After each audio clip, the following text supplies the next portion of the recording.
Hi everybody and welcome to Photomikes Garage. Alright, so it is winter up here in the Great White North, Canada, so it's time to do some garage projects. And of course I'm going to be working on my 1973 Z28 RS Camaro right here. She's a beauty. Had this car since 1982. And I've decided to make a few modifications to make the car run better, be more comfortable. So in the previous videos I added four-wheel disc brakes, so it's got disc brakes at the rear, and now I think it's time to up the power. So I'm replacing my original L82 cast iron heads with some nice aluminum heads. It's going to raise the compression up about 1 point, so say from 9.2 to around 10.2 or thereabouts. That should give me more power. Plus also, of course, being a modern head, it's going to have a much better combustion chamber shape, which will promote power. Power, that's what I want. Now I know a lot of people say, well, just be satisfied with what you got. These cars are pretty quick. Well, and a lot of modern cars are so much quicker that it's hard to keep up. So I'm just going to try and keep up with those minivans by getting myself a head job. Anyway, so I'm pretty excited, so let's get to work. But first, let's look at what I've got here. Let's look at the beauty of these heads.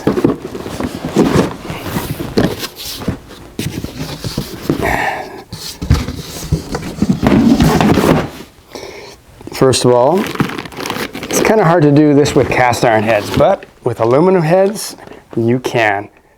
They are light. So just the weight savings alone makes it worth it. Okay, these are Brodix IK180 cylinder heads. 180 because the intake port flows about 180 and have 202 valves on the intake, 160 on the exhaust. And these are aluminum, drilled for accessories. So it's basically made as a straight bolt-on onto your car. Compression ratio is 64 cc, which is less than what was stock on this car. This is a 73, so it had about a 72 cc head on it, so this is going to give a little compression bump. And also, of course, with all the modern technology, look at this chamber, heart-shaped chamber. It's going to flow better. Just a lot of improvements in every way. It's got bronze valve guides. It already comes with springs. It's all set up. Now this one has springs set up for a roller cam, which might give you an idea of what I'm thinking of doing in the future. But I am going to put on regular lower tension springs so I can run it with the cams that I already have in the car. I have a fairly radical cam, but it's being stifled, it's being smothered by these old style L82 heads. Okay, here's where you can see this is a real work of art. Real work of art. They are just beautiful. Just beautiful. I'm curious to know how much of a difference just a head swap will do. Everything else will remain the same. Cam, everything else, just a head swap. Also, I'm going to put on a dual plane manifold because this old school 1980s single plane Holley, I don't think it works good on the street, to be honest, compared to a modern two-plane. Okay, the first thing we're going to do is drain all the coolant out of the car. Okay, as you can see, all the antifreeze is out of the car. It made a bit of a mess. Yep, not going to lie. All right, so the next thing to do is to take the intake manifold carburetor all off.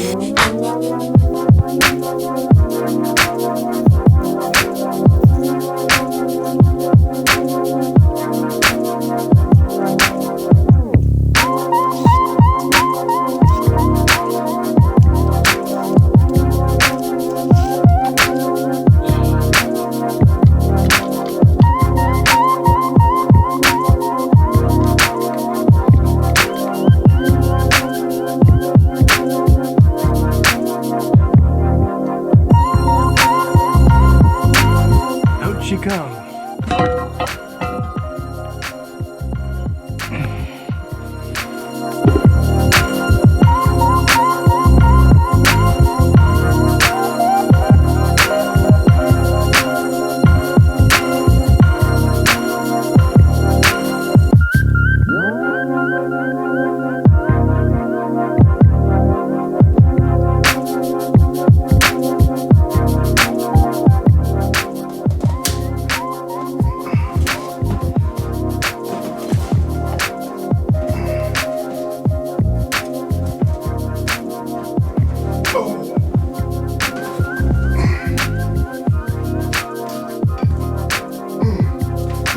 Well, the cylinders actually look pretty good to me. You can still see some signs of cross hatching from when it was rebuilt, which is now a long time ago.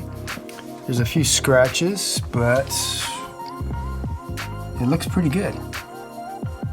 Okay, moment of truth.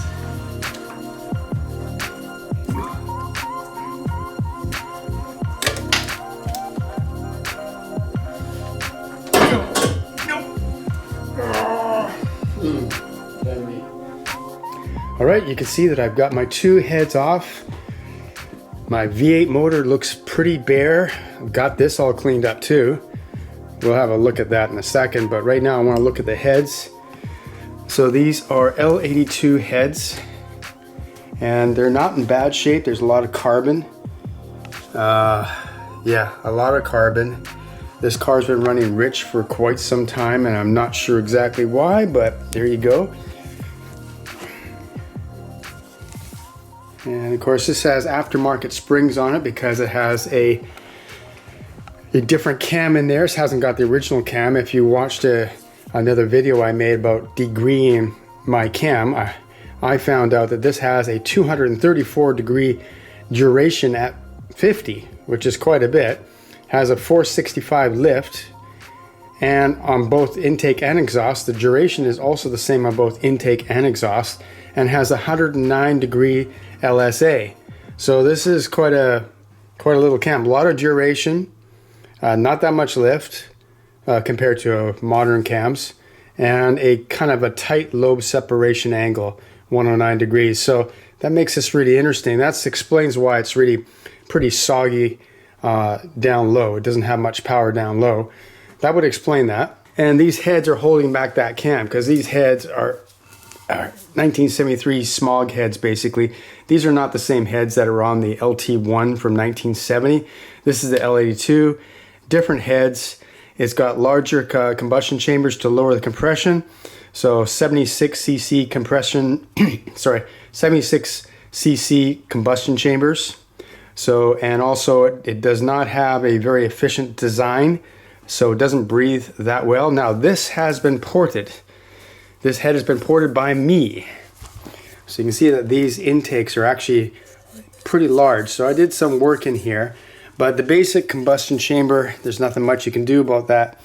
And that is of course why I bought these. These are my Brodix IK180s.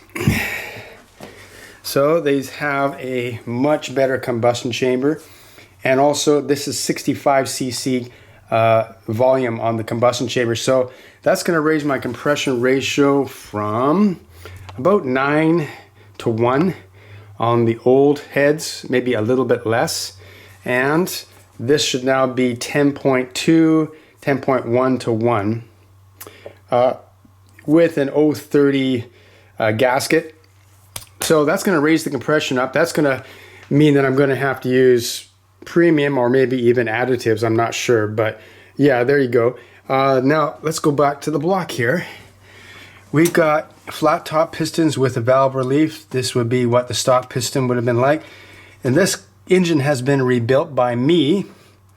And I basically got a stock rebuild with an 030 oversized piston. So it was bored 030 over.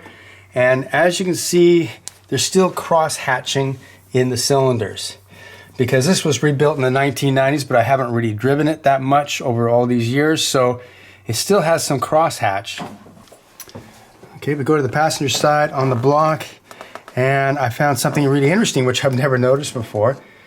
And I have had the heads off before, but I never noticed that. But this cylinder here, which is number 4, is got a sleeve. See that little line going around the whole edge? I don't know if you can see that. I believe that's a sleeve. So this cylinder was sleeved at one point. Now I don't believe I ever did that. So that was done by maybe the previous owner way back when. And the sleeve is the poorest condition of all the cylinders. You can see there's marks in there. Can you see that? Yeah, almost looks like water corrosion or something. I'm not sure. But the most marks are in this cylinder. The other ones aren't too bad. They still have some cross hatching, like I said. So I'm not so sure about this cylinder, but anyway, not much I can do about that. But something else I found on the heads when I was taking a look at them. You can find all sorts of history when you start poking around and taking things apart. There's your typical heads, but this head right here has had damage. It must have lost a valve early on in the life, probably over revved, which of course they have no rev limiters on these old cars, so you can easily over rev it when you miss a shift. And you can see marks in the combustion chamber where bits of metal have been hit. Of course, this was all done and replaced and redone, all the valves redone. So this has been running fine, but that's an interesting little factoid. Now I ordered these heads with the 1.4 inch valve springs. These valve springs are made for a roller cam.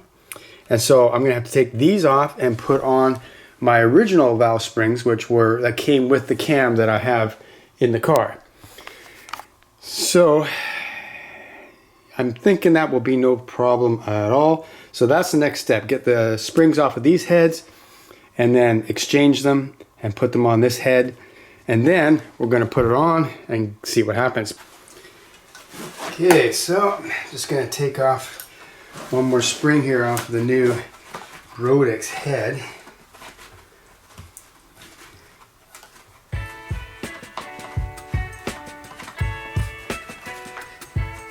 It's not the fast way, but it's a way to do it.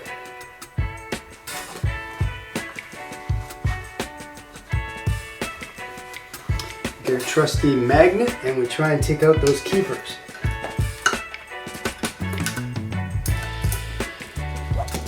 Got one out.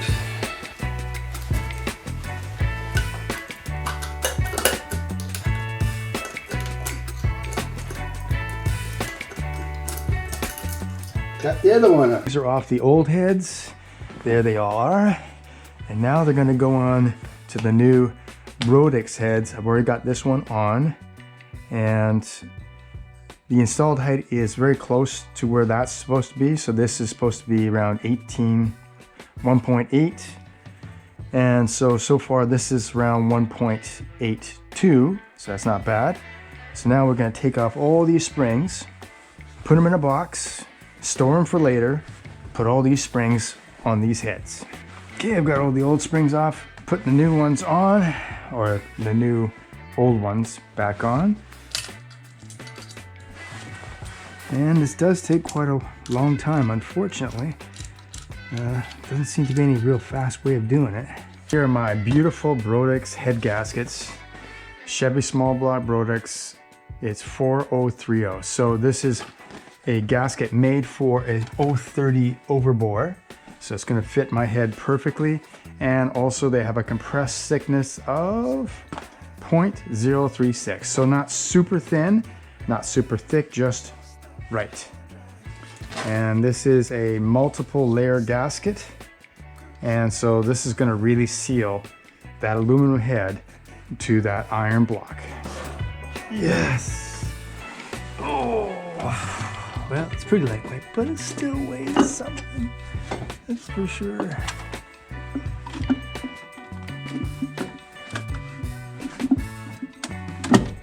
Okay, I'm in. I think I'm in. That's gonna look awesome. Wow, just look at that. Yes. I've got my one head on. This has all been fastened down with ARP fasteners. 3 steps all the way to 70 foot-pounds, because if you use the ARP fastener assembly lubricant, Ultra Torque, then it's 70 foot-pounds. If you use just regular engine oil on the threads and everything else, it's 80 foot-pounds. So yeah, I'm going ARP all the way. And it really had to wail on it to get even to that 70 foot-pounds. So these are on tight.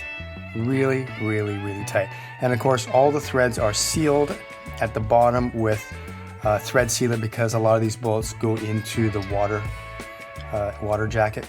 I was thinking I was gonna paint this all orange and, you know, mask everything off, but I decided, nope, I'm gonna go for the patina look. The patina look, which is also me being lazy. Okay, all the bolts are in the heads. Come and take a look.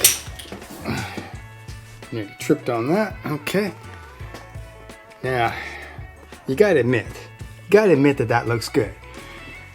And I'm proud of these, so I'm proud to have the name here. I'm not gonna paint these orange. I'm proud to have these on the car. That's fine with me. I'm modifying this car. Already got the hydro boost, as you can see, so I'm modifying this car to make this car my car. So I'm not worried about what other people think. Of course, I've kept every part of this car. I'm keeping the original heads, they're fine. And I've got even the vacuum booster, I got everything. Now, one other thing too, this appears to be the name of the guy who put together these heads. So I appreciate that. I'm gonna keep your name right on there for everybody to see. And if something goes wrong, I will find you. I will find wherever you live and come and visit you. Last night we got the heads on, all bolted on, all torqued on. That's good. I put the rockers on just to see what they look like. They're not adjusted yet. They're not tightened down or anything, but they're just in place, just snug. And what I noticed right away is that this is fairly straight, slight angle, and it's right on top of the valve stem here, no problem. I think that the geometry is going to be good on this one, but look at the angle on this guy, right? That's being controlled by these push rod guide plates, our competition plus push rod guide plates. So you cannot move this either way. Now, they're there to do that, but it seems to me that the angle is way off. It's angling this way off so that it's at its worst. It's at least 1/3 off of the top of the push rod. And then I noticed that it's the same on all the valves. Almost straight on top of the valve on this one, but the next one over, it is angled. This is kind of annoying because I would have thought that this would be a non-issue on this head. This is going on a stock small block Chevy. This is a small block Chevy head. Everything should be pretty good. I don't see why we have this problem. Okay, so I used my old guide plates from my old heads because I had previously modified these with a slightly larger slot. So these actually work good. As you can see, all the rockers are more aligned with the tops of the springs, so I think it's going to give me better geometry. Oh, I've already got the headers on, got the spark plugs in. Now, these aftermarket Brodix heads use a different spark plug from the original heads. And it actually sticks out a little bit more, making, you can see the clearance between the header and the spark plug. That's pretty tight. And there's one spot on the other side where it might be really tight. So I'm wondering if I could stack exhaust gaskets to try and get the header to move out to give more clearance to the spark plug. I don't know.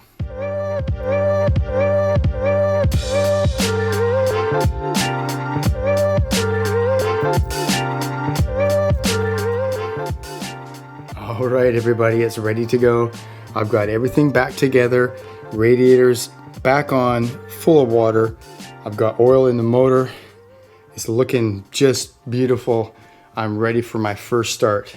I do have some bolts left over, but then that's normal. That's normal. Okay, let's give it a try. A little nervous. It's been a while. Key in ignition. Got my new oil pressure gauge. Let's give that a little watch. Do we have oil pressure? We have oil pressure. It's working good. Hey, oil pressure looks good. She is running.